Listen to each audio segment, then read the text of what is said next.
જો તમે આ રીતે મરચાંની સૂકવણી કરી અને મરચાંને રાખશો ને તો 1 વર્ષ સુધી મરચાં આવા ને આવા રહેશે અને જ્યારે પણ ખાવા હશે ત્યારે તળી અને આવી મરચાંની કાચરી આજે આપણે શીખવાના છીએ. તો વિડીયોને અંત સુધી જોતા રહેજો. વેલકમ ટુ માય ચેનલ રસોડાની રંગત. Please share, subscribe and like. Friends, સ્વાગત છે તમારું રસોડાની રંગતમાં. તો આજે આપણે બનાવવાના છીએ મરચાંની કાચરી. તો એના માટે આપણે અડધો કિલો જેટલા મરચાં લીધા છે. એ મરચાંને સારી રીતે ધોઈ નાખી અને એના ડંઠલ નીકાળી અને પછી આપણે હવે 2 ભાગમાં એને કટ કરવાના છે. એકદમ લાંબા એવા કટિંગ કરી નાખવાનું છે બધા મરચાંનું ફ્રેન્ડ્સ. તો ધોઈ સાફ કરી એના દાંડેલા બધાના નીકાળી લીધા છે અને હવે આપણે આ બધા મરચાંને કટિંગ કરી નાખવાના છે ફ્રેન્ડ્સ. તો આવી રીતે આપણે બધા મરચાંને કટિંગ કરી નાખ્યું છે અને મરચાં એકદમ તીખા છે તો એના માટે આપણે એક અલગ ટ્રિક્સ યુઝ કરશું, જેવી અંત સુધી જોતા રહેજો શું છે એ. તો હવે આપણા બધા મરચાં કટિંગ થઈ ગયા છે અને મરચાંની તીખાશ ખૂબ જ વધારે છે તો એના માટે આપણે એક ટ્રીક યુઝ કરીએ જે જોતા રહેજો ફ્રેન્ડ્સ. કે આપણે આવી જે કાણાવાળી ડોલ આવે છે ને, જે બાસ્કેટ, એમાં બધા મરચાંને આપણે એડ કરી દીધા છે અને હવે એને સારી રીતે આપણે ખખડાવી નાખશું અને થોડું પાણીથી એને સાફ કરી નાખશું, જેથી કરી અને એની તીખાશ ઓછી થઈ જશે અને જે ખૂબ જ તીખા છે તો એની જે બી હોય છે થોડા ઘણામાં બી પણ નીકળી જશે, એટલે મરચાં આપણા થોડા તીખાશ ઓછી પકડશે.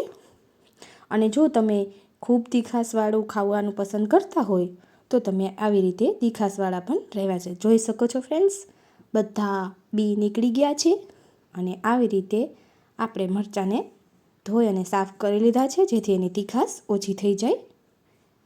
હવે આપણે એને સુકાવા દીધા સારી રીતે. ત્યારબાદ 1 કલાક પછી આ બધા મરચાંને મોટા બાઉલમાં લઈ અને હવે આમાં આપણે હળદર એડ કરવાની છે. તો આપણે આમાં હળદર એડ કરી દઈએ. ત્યારબાદ હળદર અને નમક જ આમાં સ્વાદ અને એનું જે ટેક્સચર છે એનાથી જળવાય છે. કલર એકદમ સારો આવે છે આપણે હળદરથી. અને નમક ઓછું ન થવું જોઈએ કે વધુ પણ ન થવું જોઈએ, જેની ક્વોન્ટિટી પ્રમાણે આપણે નમક એડ કરવાનું છે, જેથી કરી અને નમકથી જેનો ટેસ્ટ આવે છે, જો મોળા હશે કાચરી તો પણ નહીં ભાવી અને ખૂબ ખારી થઈ જશે તો મોઢામાં નહીં નાખી શકાય એવી થશે.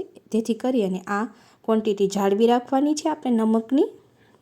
અને ફ્રેન્ડ્સ, આમાં હવે આપણે એડ કરીએ છીએ લીંબુ વધારે પડતું અને છાશ. અહીંયા તમે આ છાશ પહેલાં મેં એડ કરી છે, થોડી છાશ એડ કરી છે કારણ કે મારે એમાં લીંબુ એડ કરવું છે. જો તમે લીંબુ ન એડ કરવું હોય તો છાશ વધારે પડતી ખાટી હોય એ એડ કરી દેવાની, જેથી કરીને આપણે કાચરી તળતી વખતે ફૂલે સારી. અને હવે આને સારી રીતે આપણે હલાવી નાખીશું અને 1 રાત આખું આપણે એને આ મરચાંને આવી રીતે બોરો નાખી અને રહેવા દેવાના છે. અને સારી રીતે હલાવી ઢાંકી અને 1 રાત આપણે ઢાંકી દેશું અને રહેવા દેશું. હવે સવારે જોતાં તમે જોઈ શકો છો કે એમાં એકદમ પાણી અલગ પડી ગયું છે અને મરચાંનો આથો એકદમ સરસ આવી ગયો છે. અને જો તમારે નમક ઓછું હોય તો તમારે એને બપોર સુધી એવી રીતના બોરામાં રહેવા જઈ શકો છો અને 2 દિવસ પણ તમે રાખી શકો છો, તો સારી રીતે એમાં નમક ગળી જાય. હવે આને આપણે સૂકવી દઈશું તડકામાં. તો બધા મરચાંની કાચરીને આપણે સારી રીતે સૂકવી દઈએ. 3 થી 4 દિવસનો સારો એવો તડકો ખાઈ શકે પછી જ આપણી કાચરી એકદમ વરસ સુધી સ્ટોર થઈ શકે એવી બની જશે. તો 3 થી 4 દિવસ આને સૂકવશું. પરફેક્ટ 4 દિવસના તડકા પછી આપણે આ મરચાં જે સૂકવ્યા હતા એ એકદમ ખખડતા અને સાવ સુકાઈને તમે જોઈ શકો છો કે મસ્ત એવો એ ખખડે છે એવા મસ્ત મરચાં થઈ ગયા છે.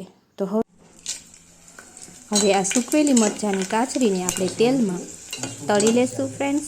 એકદમ ફૂલી અને મસ્ત મજાની આપણી કાચરી બનીને રેડી છે. એકદમ ક્રન્ચી અને ક્રિસ્પી આ કાચરી બનીને રેડી છે. અને જ્યારે પણ મરચાં આપણને ન મળે આપણે આને સ્ટોર કરીને રાખી શકીએ છીએ. આભાર ફ્રેન્ડ્સ.